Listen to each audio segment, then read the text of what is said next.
Assalamualaikum warahmatullahi wabarakatuh. Selamat pagi teman-teman.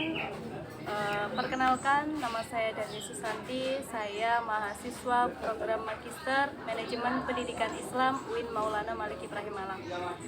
Hari ini kita akan berbincang-bincang hangat dengan Bapak Muhammad Shadiq SAG. Beliau adalah seorang kepala madrasah di MI Al-Fatah Darussalam. Bagaimana Bapak kabarnya, sehat? Hari ini kita akan berbincang-bincang mengenai strategi inovasi dalam upaya membangun komunikasi di lingkungan madrasah Ibtidaiyah Al-Fatah Darussalam Malang. Telah kita ketahui bersama bahwa dalam ilmu manajemen pendidikan Islam, seorang pemimpin atau seorang manajer itu sebaiknya atau seharusnya bahkan itu memiliki 3 kemampuan, yakni yang pertama human skill, di mana seorang pemimpin atau seorang manajer itu mempunyai kemampuan komunikasi yang baik, entah itu kepada bawahannya, kepada atasan, karyawan dan sebagainya, dan juga keluar atau mungkin membangun kerjasama, membangun relasi dengan pihak-pihak yang terkait. Kemudian yang kedua yakni seorang pemimpin harus mempunyai conceptual skill, di mana seorang pemimpin mampu untuk menuangkan ide dan gagasan untuk bisa mengatur dan juga menata sebuah lembaga atau organisasi yang dipimpinnya. Yang ketiga yakni teknik skill, yaitu teknik bekerja di lapangan.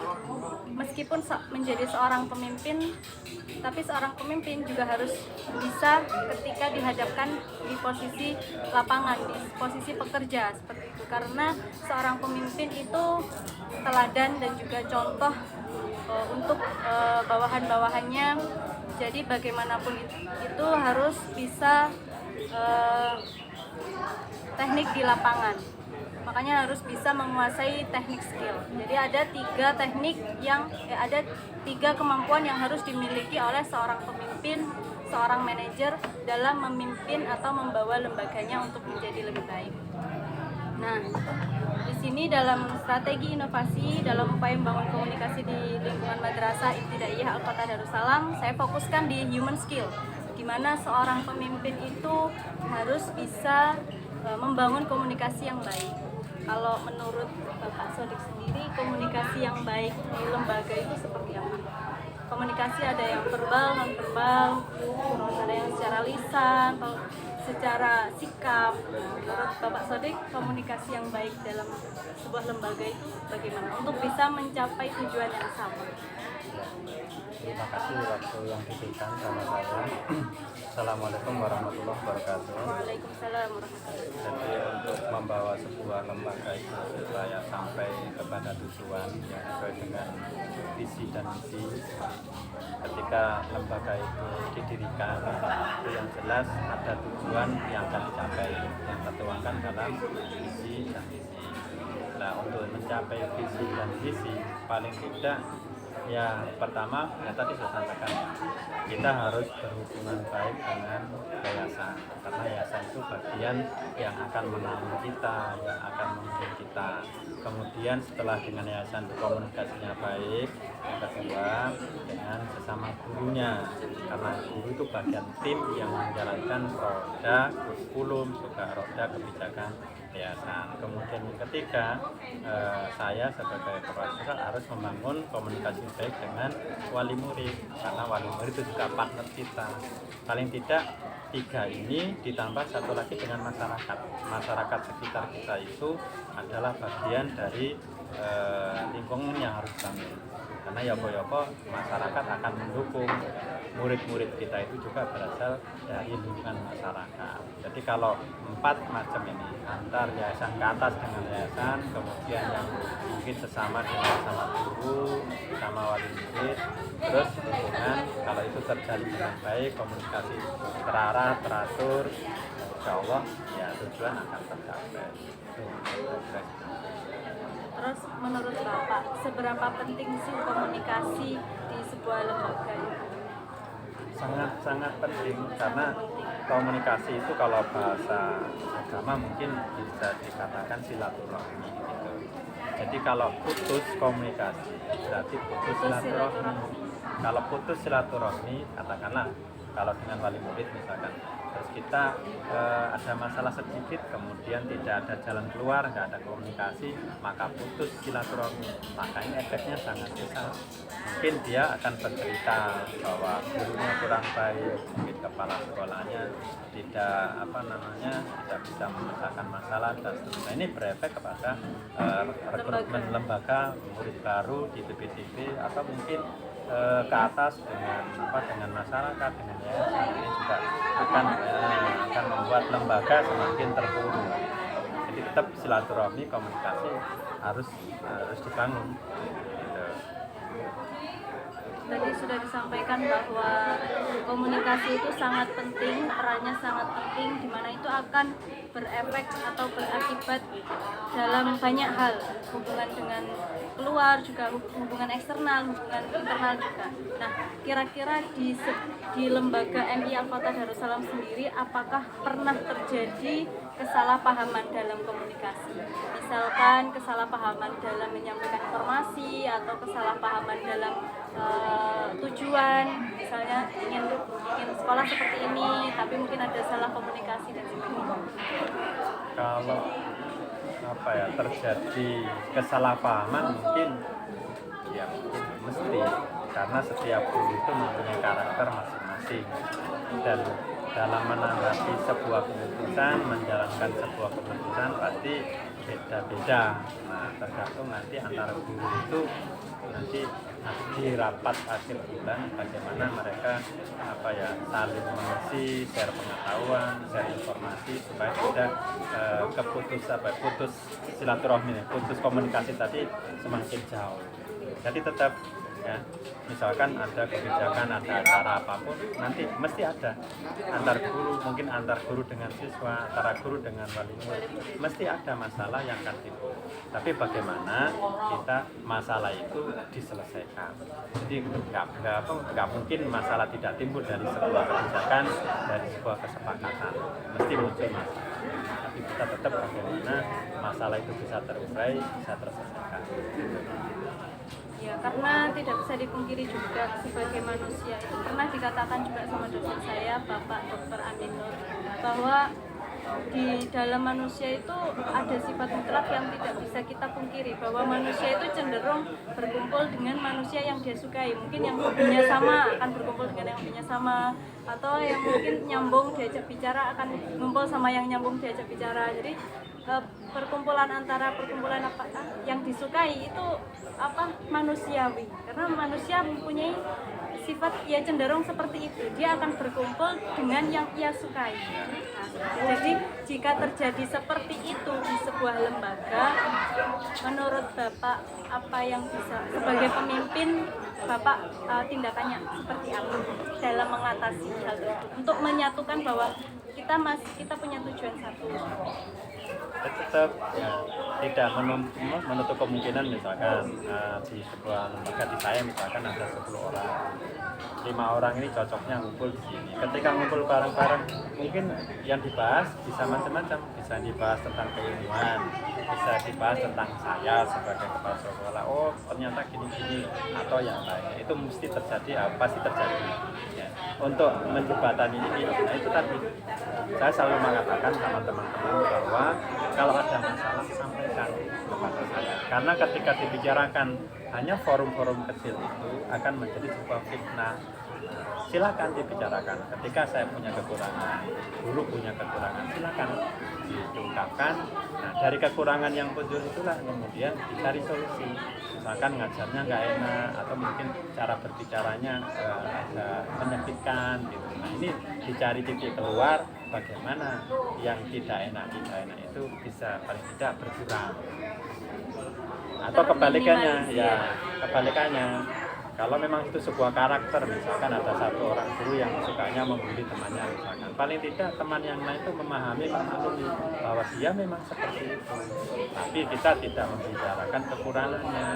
kelebihannya juga banyak yang perlu kita jadikan referensi. Oh, walaupun seperti itu ternyata dia juga mampu. Jadi gap-gap yang apa ya, kekurangan-kekurangan itu ya mengalir aja. Ya mengalir aja, cuman jangan sampai dijadikan sebuah masalah yang membuat kita menjadi terpecah. Masalah tetap timbul, tapi jangan sampai dengan masalah itu menjadi kita semakin pecah. Ya biasa aja. Misalkan hari ini terjadi clash, misalkan silang pendapat. Hari ini selesai, besok ya sudah. Besok ada rapat lagi, ada masalah lagi. Nah, akan timbul lagi masalah dan begitu seterusnya. Setiap rapat ada mungkin kegiatan tertentu, mesti ada silang pendapat. Nggak mungkin kita nggak harus sama terus, nggak mungkin, mesti berbeda. Ya, seperti itu. Itu kan kalau dari segi mungkin karyawan atau guru itu menyampaikan. Nah, kalau dari segi pemimpin sebagai Pak Sodek ini harus memiliki sikap yang seperti apa menanggapi hal-hal seperti ini? Kalau sebagai kepala sekolah katakanlah itu harus netral. Jadi netral. Tidak memihak kepada A, tidak memihak kepada B. Semua dianggap sama, ada masalah wajar, jadikan solusi itu yang penting. Yang kedua, tidak ketika menerima suatu berita tidak langsung menganggap berita itu benar.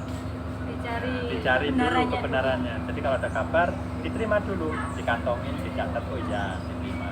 Kemudian dicari, dipelajari benar apa enggak. Kalau memang berita itu benar dan ternyata negatif, dicarikan solusi supaya tidak mencemarkan nama besar sekolah. Gitu.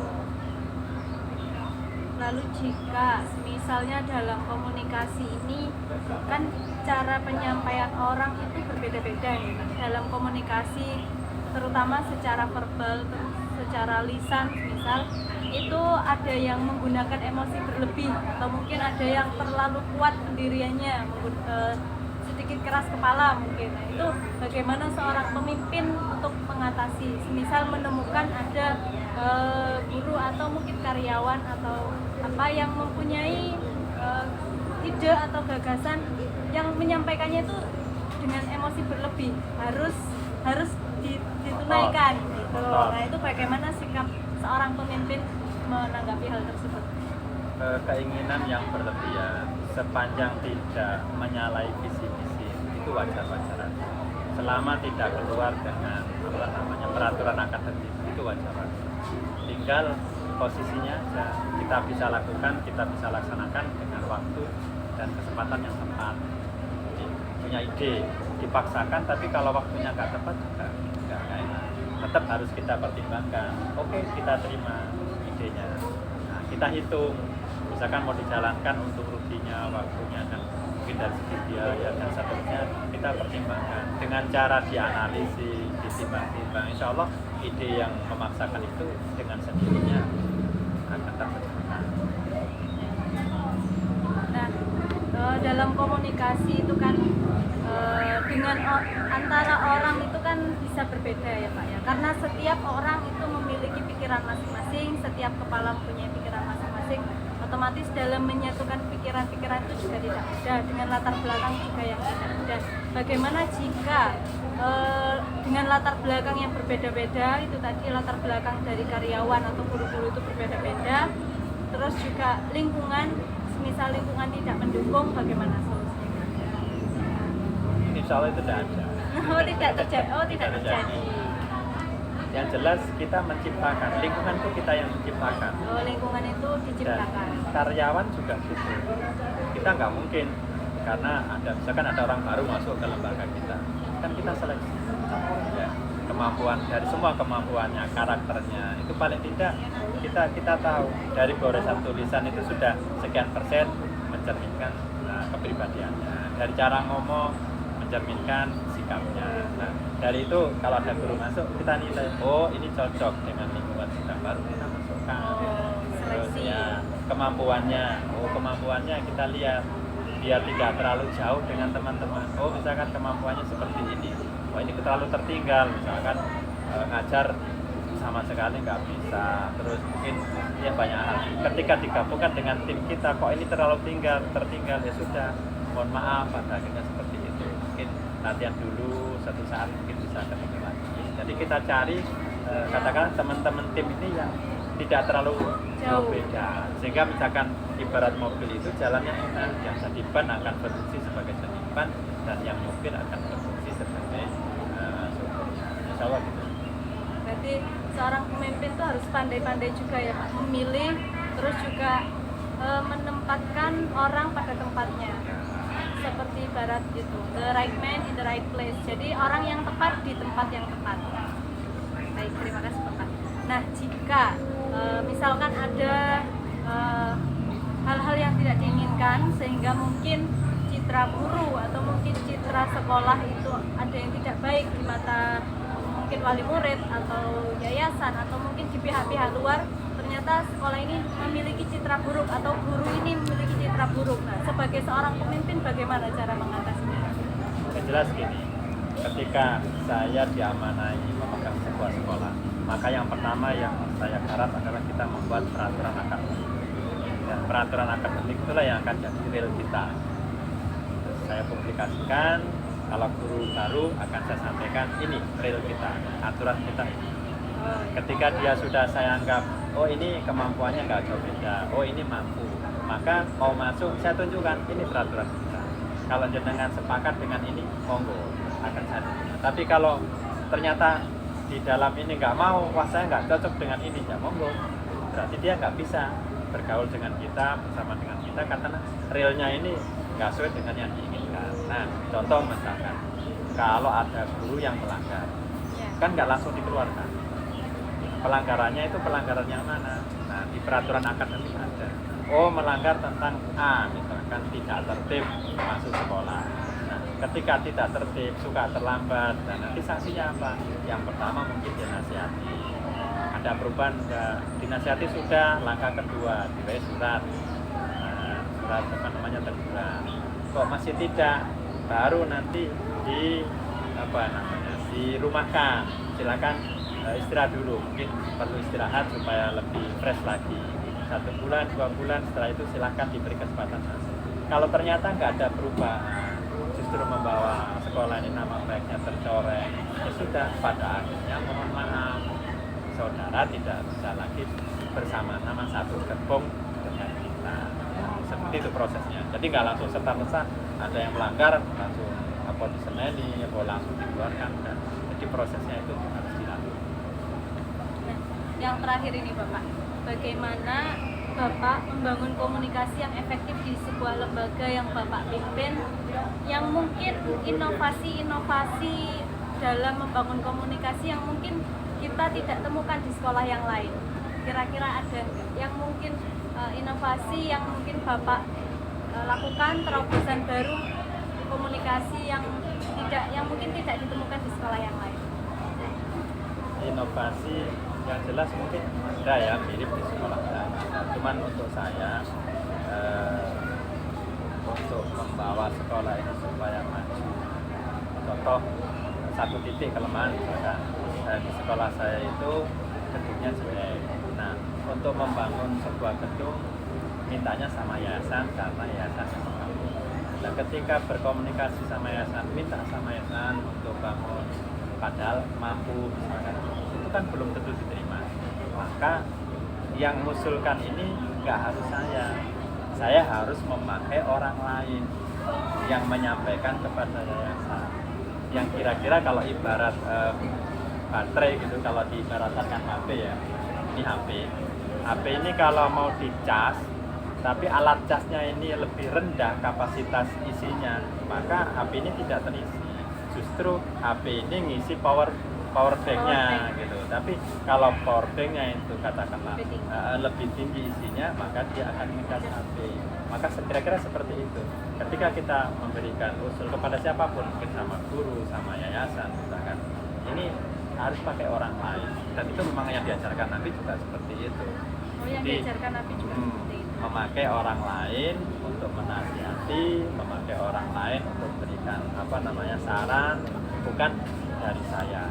Nah, jadi kerjasama dengan lembaga tertentu misalkan, karena lembaga ini sudah maju misalkan. Nah, ketika lembaga ini sudah maju, terus punya nama baik, mungkin tarafnya sudah nasional, memberikan nasihat kepada yayasan kami yang mungkin tingkatnya baru kecamatan, nasihat itu pasti masuk. Kalau saya langsung ke yayasan, sama juga dengan guru. Misalkan saya yang hanya SAG, terus memberi nasihat yang MAG misalkan, yang ilmunya lebih tinggi. Bisa jadi ketika saya menasihati nggak masuk, saya harus pakai orang lain. Gimana caranya?